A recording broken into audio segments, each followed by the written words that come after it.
En esta ocasión vamos a abrir nuestras Biblias y continuar en este estudio sobre el Evangelio según San Marcos. Estamos viendo al siervo de Dios, el caminar del siervo de Dios y los milagros a través de este Evangelio. Hoy vamos a ver en el capítulo 6 de Evangelio según San Marcos algunas lecciones que podemos sacar del obrar y el proceder de nuestro Señor Jesucristo.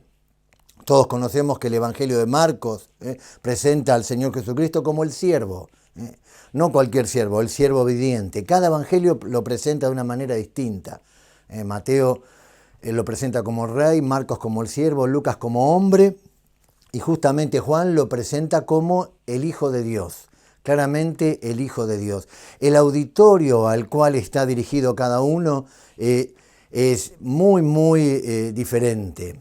Mateo lo va a presentar a los judíos, Marcos a los romanos, Lucas a los griegos y Juan lo presenta al mundo entero. Las palabras claves de Marcos vamos a ver que son luego, inmediatamente, enseguida. ¿Por qué? Porque es el siervo y el siervo termina una tarea e inmediatamente comienza otra tarea. En Marcos no vamos a encontrar genealogías, porque es un siervo, es presentado para los romanos, y los romanos no estaban interesados en la genealogía. Lo que los romanos estaban interesados en que el siervo trabaje. Y aquí en este evangelio lo vamos a ver al Señor Jesucristo trabajando en forma incansable. Tenemos genealogías en Mateo, tenemos genealogías en Lucas, no tenemos genealogías en Juan y tampoco tenemos genealogías en Marcos. Mateo presenta el derecho legal, Lucas presenta la genealogía como el derecho humano. Juan no tiene genealogías porque presenta al Señor Jesucristo sus orígenes divinos, Él es eterno, entonces no presenta ninguna genealogía. Y Marcos, como está dirigido a los romanos, nos va a mostrar claramente que a los romanos no le importaban las genealogías y por eso aquí en este evangelio comienza Marcos capítulo 1 con una gran actividad, el siervo, el caminar del siervo de Dios. Claramente, la idea principal del evangelio de Marcos es claramente el poder manifestado de este siervo. Hay un énfasis muy grande en los milagros, pero la idea, el factor sobresaliente son los milagros. Y la idea principal es justamente el poder de Dios manifestado, el siervo de Dios, el caminar del siervo de Dios, y a medida que va caminando, va manifestándole a todos su esencia divina. Aquí en el capítulo 6, es un capítulo muy interesante. Si bien hay dos milagros, no los vamos a tocar algunas cosas nomás, pero sí podemos ver en este capítulo 6 las diferentes reacciones de las personas ante el caminar de ese siervo, del siervo de Dios. Comienza Mateo capítulo 6 hablándonos de que el Señor Jesucristo fue allí a Nazaret. Ese era el lugar en donde Él había crecido, ese era el lugar en donde Él había comenzado. Nazaret tuvo la bendición de tener al Hijo de Dios, pero Nazaret estaba cerrada a la revelación de Dios. Es más, nos dice la Escritura que Cristo mismo se asombró, capítulo 6, versículo 6, al ver la incredulidad de ellos. El pasaje paralelo en Mateo, por ejemplo, dice que Cristo no hizo milagros a causa de la incredulidad de ellos. Le vieron, le conocieron, pero no le recibieron como lo que era, como el Hijo de Dios. Después tenemos claramente la misión de los 12 discípulos. En esta oportunidad el Señor Jesucristo le va a dar poder y autoridad a los discípulos. Y el caminar del siervo de Dios lo vamos a ver acá entrenando a estos hombres para predicar el Evangelio. Por eso dice claramente en el versículo 12 que saliendo predicaban que los hombres que se arrepintiesen. Cristo había entrenado a estos hombres para que estos hombres fuesen pescadores de hombres. Y claramente ellos van a proclamar el mensaje del Evangelio. La fama del Señor Jesucristo crecía. No solamente la fama de Cristo, sino también la fama de los discípulos. Y las noticias de lo que Cristo estaba haciendo llegaron allí a oídos de Herodes. Este es Herodes Antipas, el hijo de Herodes el Grande. Este es el hombre que había dado muerte a Juan el Bautista. Él había silenciado la voz. Pero claramente Herodes, cuando oyó de la fama del Señor Jesucristo, él dijo, este es Juan, al cual yo decapité. ¿Por qué lo había decapitado? Claramente este Herodes Antipas era aquel que había tomado la mujer de su hermano, Herodías, en una relación que claramente Juan había denunciado. Herodes y Herodías tuvieron la oportunidad, el privilegio de escuchar al predicador más grande de aquel entonces. El Señor Jesucristo dijo de Juan el Bautista que de los nacidos de mujer no hubo otro mayor que él. Tuvieron la oportunidad de escucharle y sin embargo rechazaron el mensaje que Juan el Bautista les estaba diciendo. Fue un momento trascendental en la vida de Herodes y de Herodías. Ellos podían haber cambiado por completo sus vidas, pero le dieron las espaldas. También fue un tiempo trascendental en la vida de Juan el Bautista cuando Juan fue a confrontar a Herodes y a Herodías. ¿Cómo lo afrontó? ¿Cómo Juan el Bautista afrontó este momento?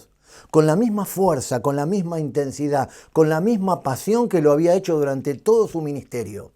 De la misma manera que se había parado y denunciado al liderazgo judío y la hipocresía de sus corazones, con la misma firmeza. Juan el Bautista va a enfrentarse a Herodes y va a denunciar ese pecado. O sea, no reprendió los pecados de la sociedad en forma general, para nada, sino que fue directamente al centro mismo del problema. Y el centro mismo del problema era el pecado de Herodes. No habló en general del pecado, habló en forma particular. Le habló al hombre que tenía el poder y la autoridad para levantarlo o para derribarlo. Se necesita coraje. Y Juan el Bautista lo tenía ese coraje. Que Dios nos dé a nosotros ese coraje. El coraje para mantenernos firmes, para mantenernos en la posición que Dios nos ha colocado y ser fieles al llamamiento, al llamado de Dios y no a claudicar ante las presiones del mundo. Juan el Bautista denunció claramente ese pecado. Juan el Bautista fue directamente al centro mismo del problema. O sea, no disfrazó la situación. Y el problema era justamente, mejor dicho, el pecado era justamente el adulterio. O sea, no suavizó con palabras la situación. No les dijo que no se mostraran en público, que trataran de ocultar esa situación. Le dijo claramente, no te es lícito tener la mujer de tu hermano. Claramente.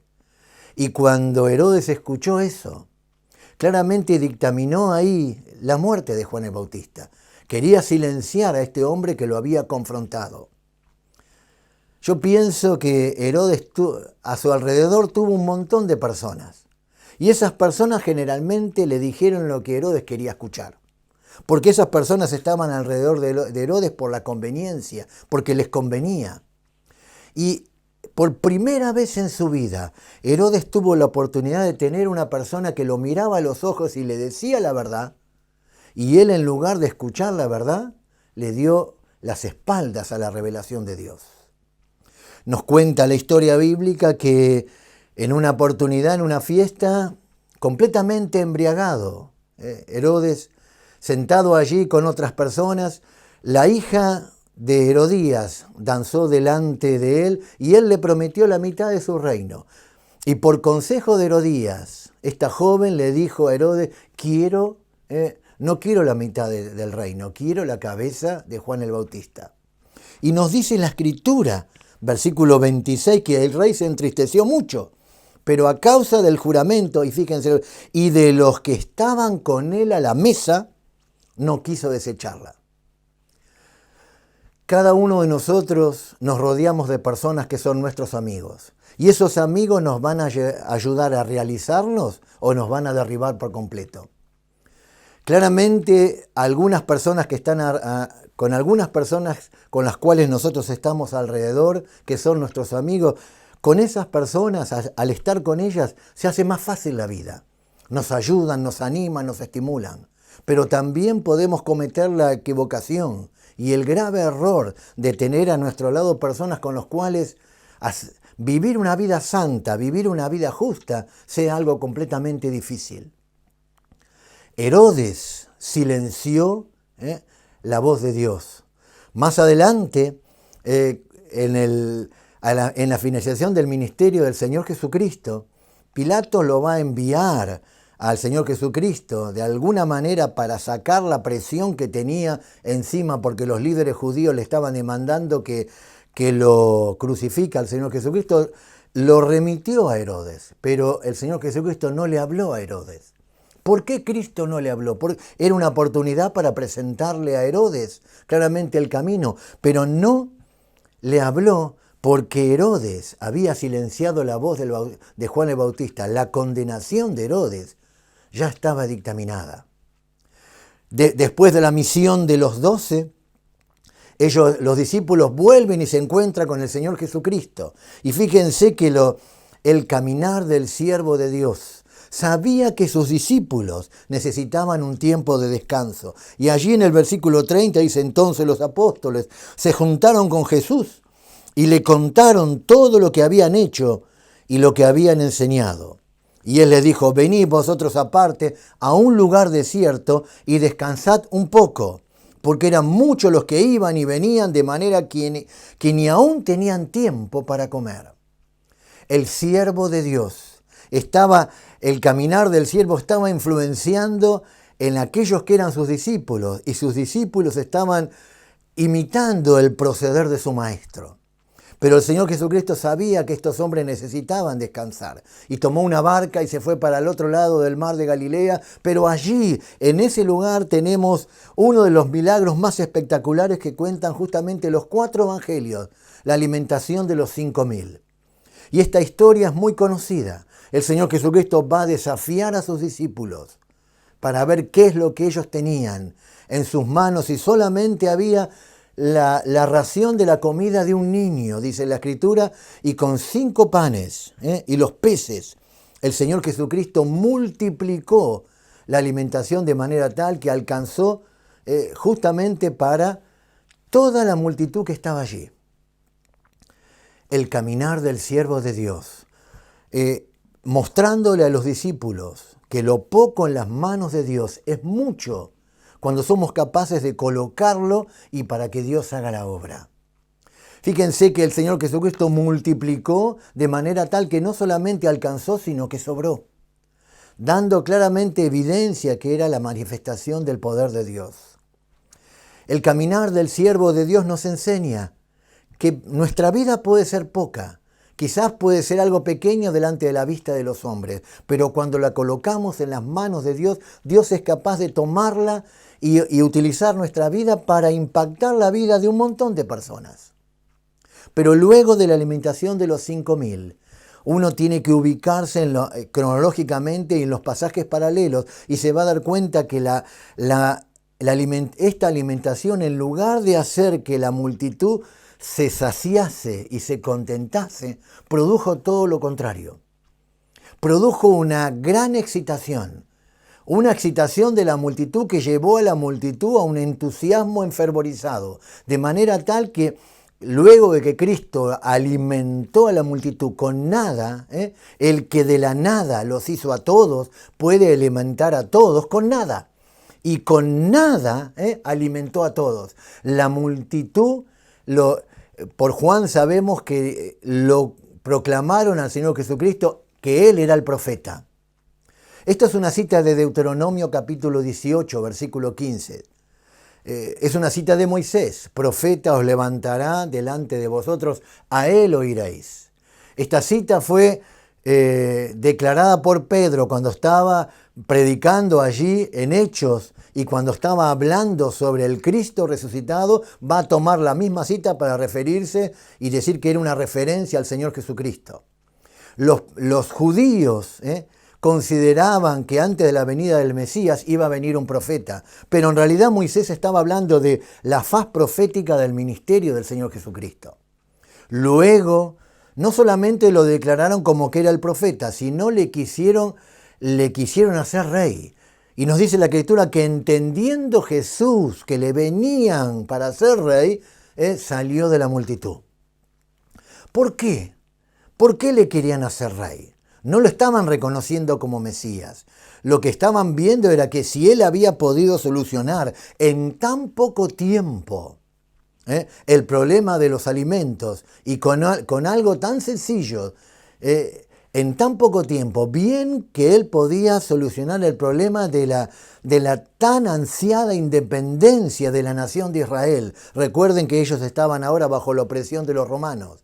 Si con tan poco pudo solucionar el problema de la alimentación, él también podía ser el hombre que podía solucionar el problema de la independencia, y quisieron coronarle como rey.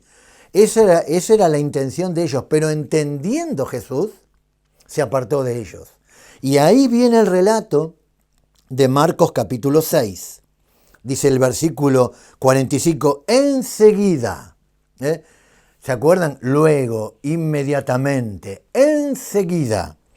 Dice, hizo a sus discípulos entrar en la barca e ir delante de él a Betsaida, en la otra ribera, entre tanto que él despedía a la multitud. Y después que los hubo despedido, se fue al monte a orar. Es interesante notar que el caminar del Señor Jesucristo sobre las aguas está en estrecha relación con la alimentación de los 5.000. Es evidente que este fue un milagro especial y particular para los discípulos. El Señor Jesucristo había rechazado la corona y los discípulos se preguntaban el por qué.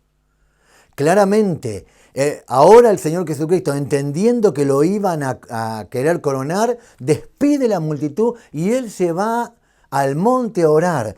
Mientras tanto, los discípulos están en la playa. Si uno sigue los relatos de los evangelios, se va a dar cuenta que estaban en la playa, la barca estaba lista, estaba preparada, y los discípulos tenían la esperanza de que el Señor Jesucristo fuese con ellos, del otro lado. Pero el Señor Jesucristo pasaba el tiempo y el Señor Jesucristo no aparecía. Entendamos, debemos recordar que el mar de Galilea está bajo el nivel del mar y está rodeado de montañas, de manera tal que cuando uno va allí a ese lugar, los vientos caen en ráfagas, en forma muy, muy violenta sobre el mar, porque al estar bajo el nivel del mar, los vientos caen por sobre las montañas. Y también hay otro dato que es muy interesante: el mar de Galilea es un mar que tiene poca profundidad, y como consecuencia de eso son muy, muy factibles las tormentas repentinas. Y eso era el terror de los pescadores. Los pescadores sabían que si había viento, ellos tenían que apurarse, porque podía ser que después una tormenta los podía atrapar. Los discípulos, siendo expertos pescadores, recuerden que Cristo los había llamado para que sean pescadores de hombres y dejaran atrás las redes. Ellos conocían no solamente el mar de Galilea como la palma de su mano, sino que también conocían las señales de los tiempos. Ellos sabían que tenían que hacer algo, tenían que tomar una decisión, porque si seguían esperando que el Señor Jesucristo viniese a ellos, la tormenta podía reventar de alguna manera y hacer que las olas fuesen imposibles de avanzar, o el viento, que es lo que vamos a encontrar acá, podía hacer también imposible el avance de la barca hacia el otro lado. Los discípulos esperaron, y como el Señor Jesucristo no venía, ellos tomaron la decisión de ir ellos solos y lo dejaron al Señor Jesucristo. Pero muy pronto, dice la Escritura, que estaban a la deriva. Estaban a la deriva. ¿Por qué? Porque muy pronto los atrapó la tormenta. Nos dice la Escritura, cuando uno sigue leyendo acá: y al venir la noche la barca estaba en medio del mar y él solo estaba en tierra. O sea, a los discípulos los desorientaba el hecho de que el Señor no había venido a ellos, que los había dejado solos. También era una desilusión para ellos el hecho de que el viento les era contrario. Cuando nos fijamos en los relatos paralelos vamos a ver, y acá también lo menciona, pero Mateo nos da más detalles, que en la cuarta vigilia de la noche, a las 4 de la mañana, el momento de mayor oscuridad, cuando habían recorrido ya la mitad del mar de Galilea, estaban abandonados directamente, ya no podían más porque la tormenta y el viento les era contrario, y estaban directamente en peligro si no hubiese aparecido el Señor Jesucristo para rescatarles. Ahora, los discípulos habían estado hacía pocas horas, habían estado viendo un milagro espectacular. Habían visto a la multitud aclamándole al Señor Jesucristo como el Rey, como aquel que era. Ellos habían trabajado para todo eso, pero de repente el Señor Jesucristo, en lugar de aceptar la aclamación de la multitud, Cristo se retiró. ¿Por qué lo hizo? Porque Cristo no iba a ser el Rey de unas personas que solamente lo buscaban a Él para satisfacer una necesidad material. El reino que Cristo estaba proclamando no era el reino de este mundo. Cristo mismo le dijo a Pilato, claramente, mi reino no es de este mundo. Si mi reino fuera de este mundo, mis súbditos pelearían por mí, pero mi reino no es de este mundo. Cristo les estaba diciendo a sus discípulos claramente que debían confiar en Él. Pero ahora, en el medio de toda la confusión, Cristo ni siquiera estaba con ellos cuando más lo necesitaban. Lo que ellos no sabían en esos momentos, que el caminar del siervo en ese momento se había detenido y estaba arrodillado allí el Señor Jesucristo intercediendo por ellos. Dice el versículo 48, y viéndoles remar con gran fatiga. El Señor Jesucristo estaba en el monte, desde el monte, orando. Jesús los vio. Qué hermosa expresión. Desde el monte, orando, el Señor Jesús estaba viendo a sus discípulos batallar allí con los vientos y las olas y esa barca que se movía de un lado para otro. Debió haber sido para los discípulos algo desconcertante la aparición del Señor Jesucristo. ¿Por qué lo digo? Porque recuerden que el viento les era contrario. Si el viento les era contrario, quiere decir que ellos estaban remando en contra del viento. Y estaban mirando, con sus rostros mirando a aquel lugar que ellos habían dejado hora antes allí en la playa. Pero de repente, allí en el medio de la tormenta, vieron aparecer la figura de una persona que estaba avanzando sobre el agua. Ellos no sabían que era Cristo, pero estaba avanzando sobre el agua mucho más rápido de lo que ellos podían avanzar en medio de la tormenta. Mientras ellos estaban remando y mirando hacia el lugar en donde ellos habían dejado horas antes, allí en la playa, de repente esa figura emerge y comienza a caminar y avanza. Y fíjense que incluso dice la Escritura, versículo 48, dice que cerca de la cuarta vigilia de la noche vino a ellos andando sobre el mar y quería adelantárseles.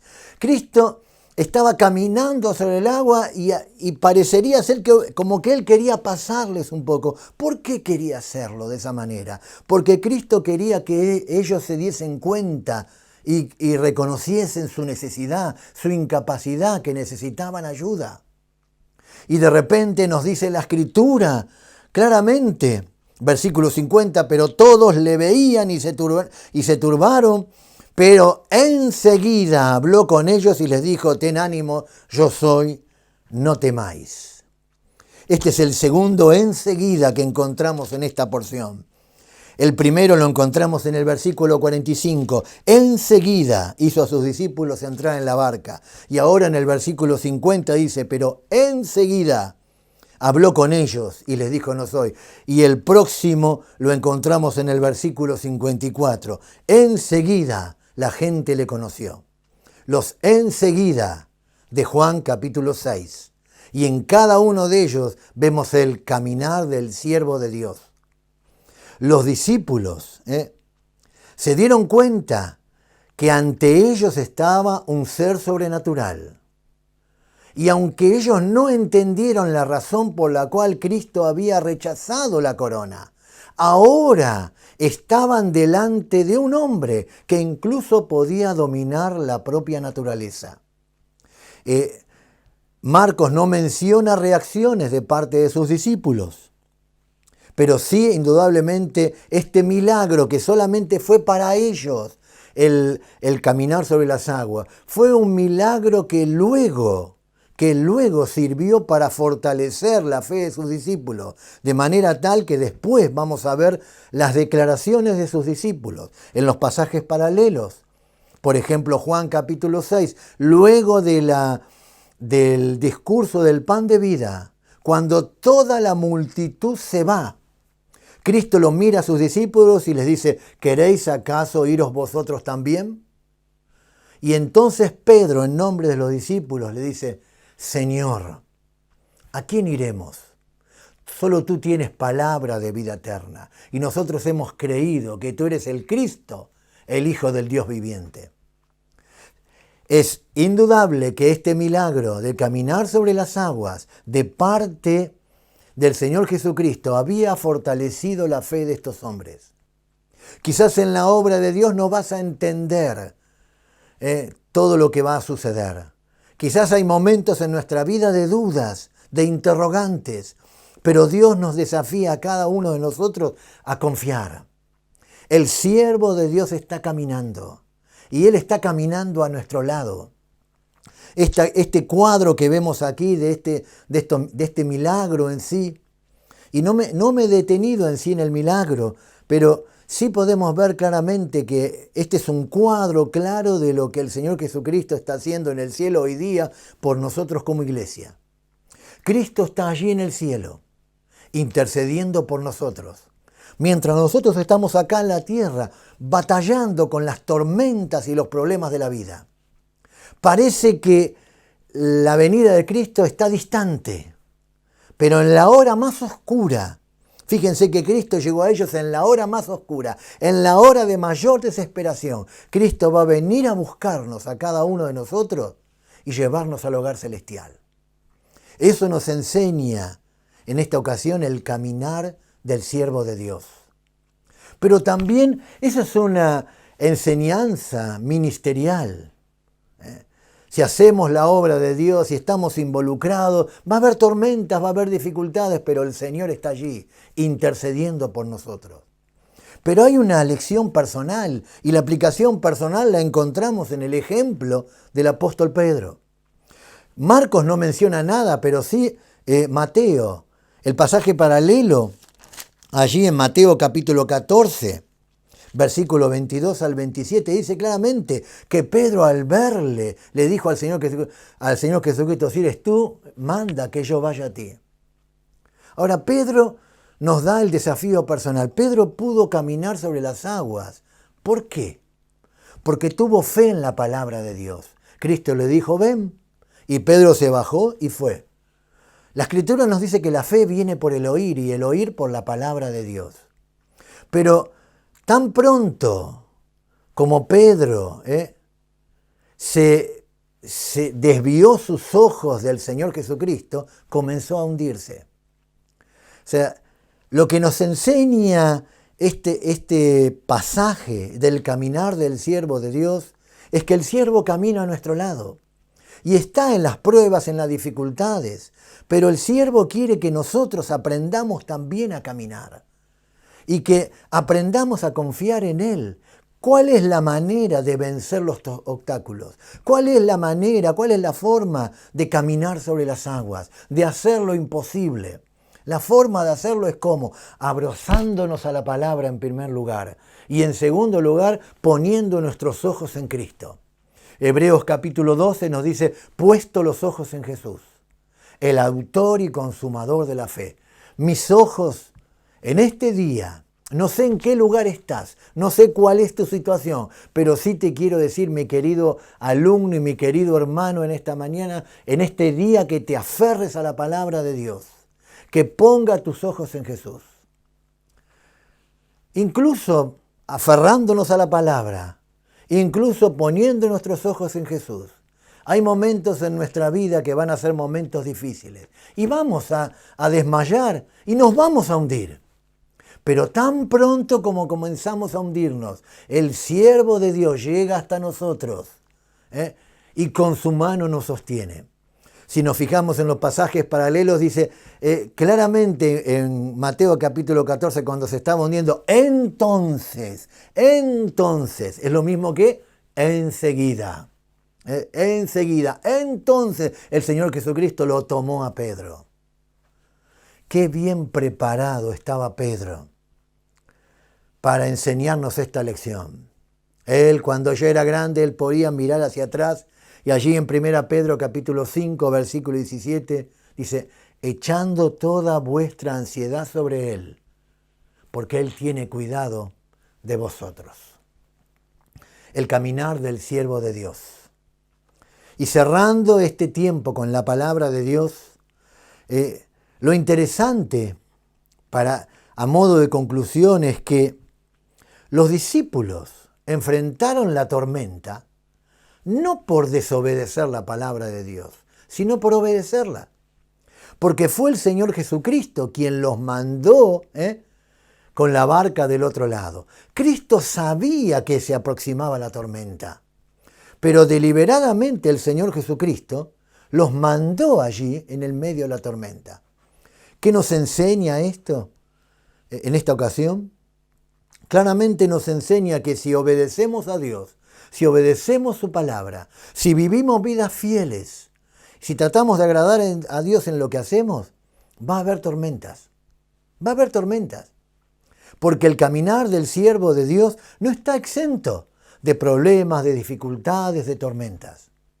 Pero lo maravilloso de esta porción de la palabra de Dios es que el Señor Jesucristo está allí en el cielo intercediendo por nosotros y está ¿qué? Viéndonos. Como dice capítulo 6, versículo 48. Fíjate allí ese hermoso versículo, dice, viéndolos remar. El Señor Jesucristo nos está viendo remar. Él está viendo que estamos en este día, mi querido hermano, mi querido alumno, en este día Él está viendo claramente que los problemas, las dificultades, las luchas que estás pasando. Pero Él está intercediendo.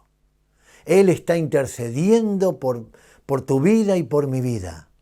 Y lo maravilloso de esto es que muy pronto nuestro Señor Jesucristo va a venir a buscarnos para llevarnos al hogar celestial. ¿Cuál es la clave del caminar del siervo de Dios? La fe. La fe. La fe nos hace posible que podamos enfrentar las tormentas y las dificultades. ¿Te diste cuenta que las dudas y el temor siempre vienen juntos? Las dudas y el temor vienen juntos, pero la fe y la paz también vienen juntos. Por eso, si en esta ocasión somos capaces de creerle a Dios y confiar en Él, verdaderamente que podamos hoy caminar en fe, experimentar la paz de Dios y sentir la presencia maravillosa que nuestro Dios, versículo 48, nos está viendo. Hoy, nuestro Dios nos está viendo. Qué hermoso que verdaderamente en este día podamos experimentar la presencia de Dios en cada una de nuestras vidas. Que Dios bendiga tu vida y tu ministerio.